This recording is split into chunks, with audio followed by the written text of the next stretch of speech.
ګرانو زده کوونکو سلامونه نیکې هیلې خدای دې وکړي چې جوړ روغ اوسئ. د اووم ټولګي ریاضي د تمریناتو د حل په ادامه د 440مې پاڼې د تمرین د پوښتنو حل در سره کار کوم.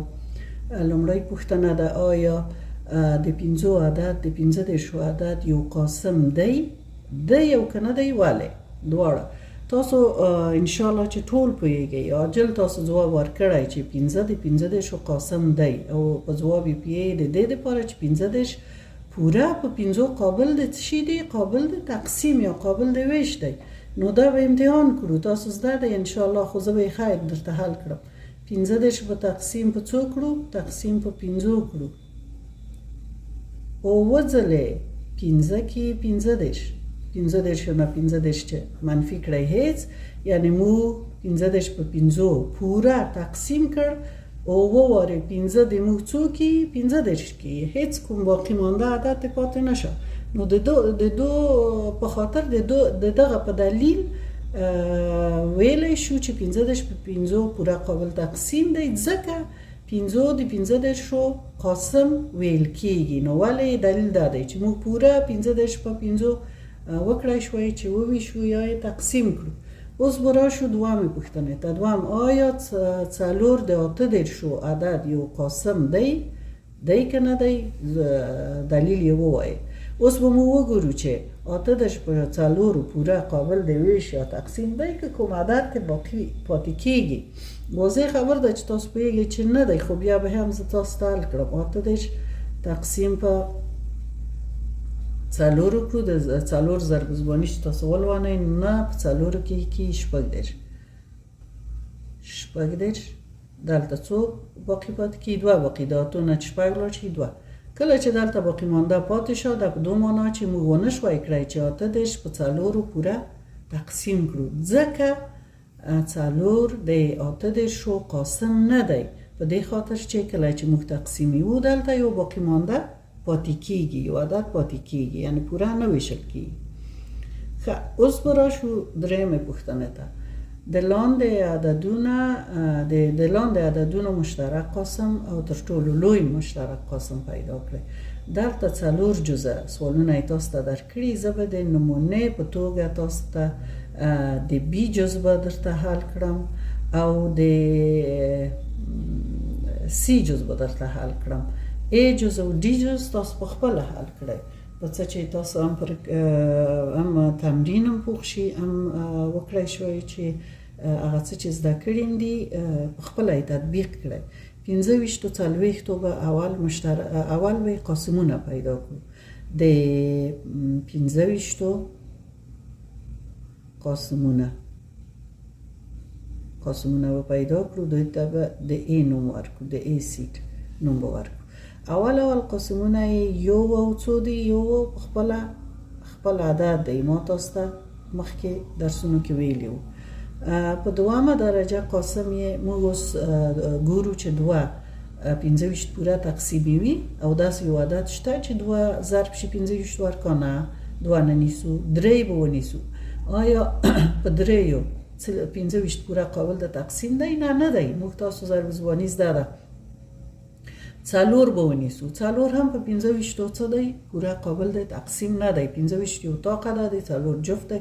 نو 15 به ونیسو. 15 په 25 قابل د تقسیم دی، خو کله چې 15 د 50 سره ضرب شي، 15 په 50 کې څو درکوي؟ 25 درکوي. بل کوم عدد دی چې ضرب شي او یا 25 تقسیم شي، تاسو ته 25 پوره تقسیم کړي 6 دی؟ نه دی. اوم نه دی. اتم نه دی.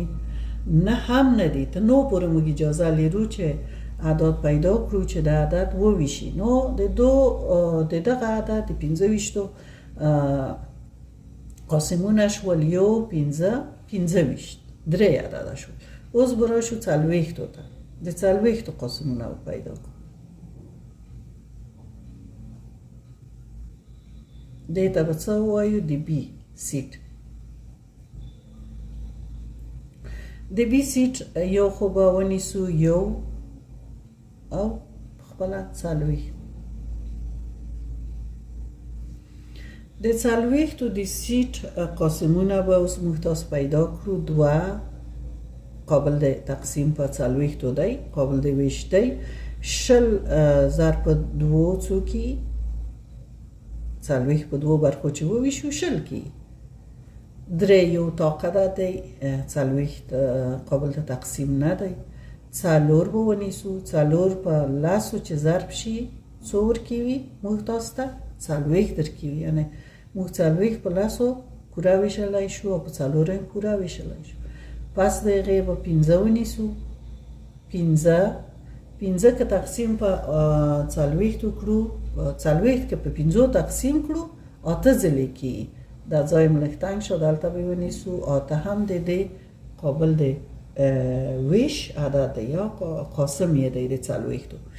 نو اوس موږ دوه سیټه لاسته راوړل، دوه سیټه م لاسته راوړل. دا به تقاطع ورکړو او وګورو چې د دې مشترک قاسمونه څه کیږي.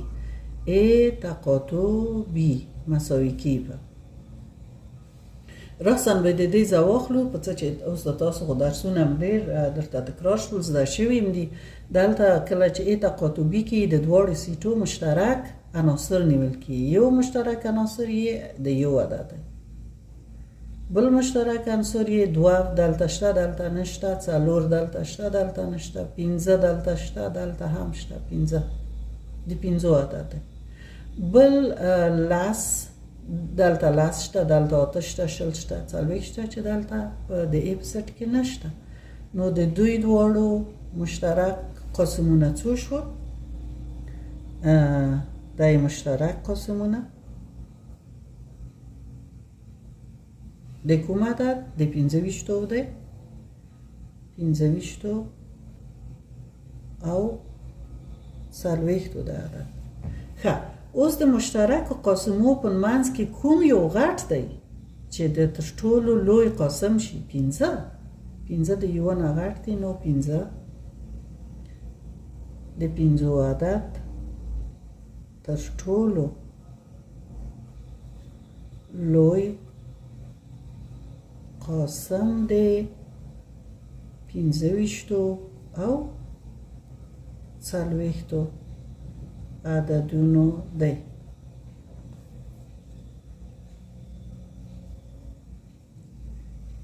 ښه، اوس په بل جز ته راشو. بل جز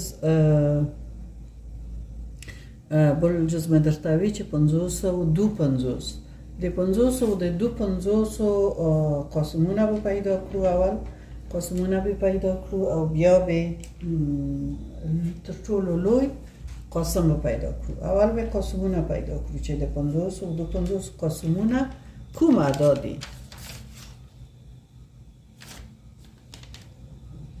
ښه، دلته به ونیسو د 500 قاسمونه مساوي په A به یې کړو.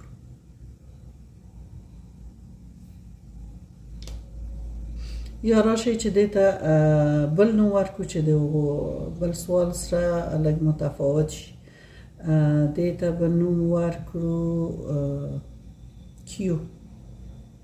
دا به کیو کړو او هغه بل سیټ به پی کړو چې تاسو ښه پوه شئ.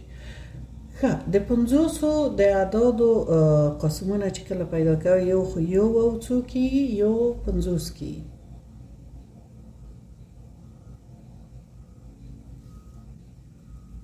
دوه کله چې تاسو 50 تقسیم په دوو کړئ 25 کیږي. دوه او 25. درې تقسیمولی شي 50؟ نه، نشي کولی. درې یو جفت عدد دی، نشي کولی. ښه، پس د هغې به درې چې نشي کولی څلور به ونیسو. څلور یې پوره تقسیمولی شي؟ نه، بیا هم باقي مانده پاتې کیږي. پنځه به ونیسو. پنځه یې کولی شي؟ او پنځه یې کولی شي. لس په پنځو کې څو کیږي؟ 50 کیږي. د 50 قاسمونه څو شول؟ یو، دوه، پنځه، لس، 25، 50. اوس به د دو 50 قاسمونه پیدا کړو. د دو 50 قاسمونو ته به نوم پی ورکړو. د 52 قاسمونه یو او 52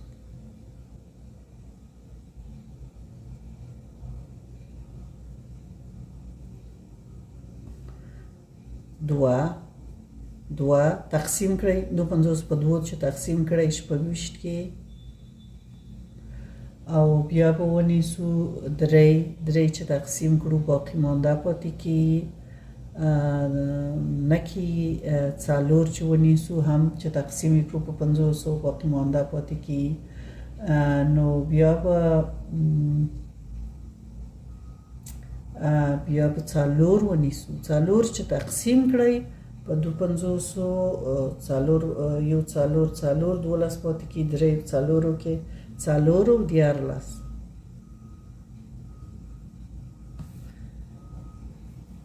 نو دغه د پی سیټ د 52 د قاسمونو سیټ اوس کله چې د دوی مشترک قاسمونه پیدا کیو کیو تقاطو پی کی کیو تقاطو پی کوم سیټ دی د دوی د مشترک قاسمونو سیټ دی یو په دواړو کې مشترک دی دوه په دواړو کې مشترک دی دلته 5 دي دلته 4 دي نه دي مشترک دلته 10 دي دلته 14 دي نه دي مشترک دلته 25 دلته 26 دي نه دي مشترک دلته 50 دي دلته 52 دي نه دي مشترک نو د دوی مشترک قاسمونه کوم شول یو دوه شول د مشترکو قاسمونو سیټ ما تاسو ته ویلي وو چې تر ټولو لوی قاسم کوم قاسم دی هغه قاسم دی چې د مشترک قاسمونو په سیټ کې تر ټولو اعداد لوی وي دلته یو دوه عدد دی یو دوه نو دوه لوی دی دوه د دوه عدد تر ټولو لوی قاسم دی 50 او 52 عددونو دی بله پوښتنه تاسو بله پوښتنه ده څلورمه پوښتنه ده د دوو لومړنیو عددونو تر ټولو لوی مشترک قاسم څو دی د دوو لومړني عددونه ما تاسو ته ویلي وو چې دوی د لومړني عددونه صرف په یوه او په خپل عدد قابل تقسیم دي نو دوی په خپل منځ کې تر ټولو لوی قاسم وجود نه لري په څه چې که موږ مختلف عددونه په نظر کې ونیسو نو مشترک قاسم نشي پیدا کولی د دې لپاره چې تاسو ښه پوه شئ زه به درته یو مثال حل کړم مثلا موږ عددونه ولیدو اووه 14 او 20 اولیه اعداد دي که موږ د اوو سیټ په ا وښیو د قاسمونو سیټ د اوو د قاسمونو سیټ د اوو د قاسمونو سیټ مساوي کې په یو او په خپل د اوو عدد په څه چې دا اولیه اعداد دي او نور اعداد قابل د ویش نه دي دوام عدد په 14 ونیسو د 14 د قاسمونو سیټ به بي ورته ووایو دا به شي یو او 14 بل به د 23 د قاسمونو سیټ په سی وښیو مساوي کې په یو او 23 اوس د دوی ترمنځ د قاسمونو مشترک سیټ کوم دی د قاسمونو مشترک سیټ A تقاطع B تقاطع C مساوي کې په کوم اعداد په دوی کې مشترک دي صرف یو په دوی کې مشترک دی یو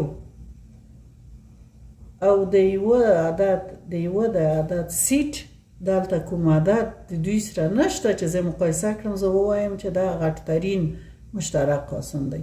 نو دا نتیجه اخلو چې د اولیه اعدادو مشترک تر ټولو لوی قاسم وجود نه لري. صرف دوی یو مشترک قاسم لري چې مشترک قاسم یې څه شی دی؟ کوم عدد دی؟ د یوه عدد دی. خدای دې وکړي چې درس مو زده شوی وي، د نورو ملګرو هم صنفانو سره یې شریک کړئ. الله مو مل شه. ښه ورځ.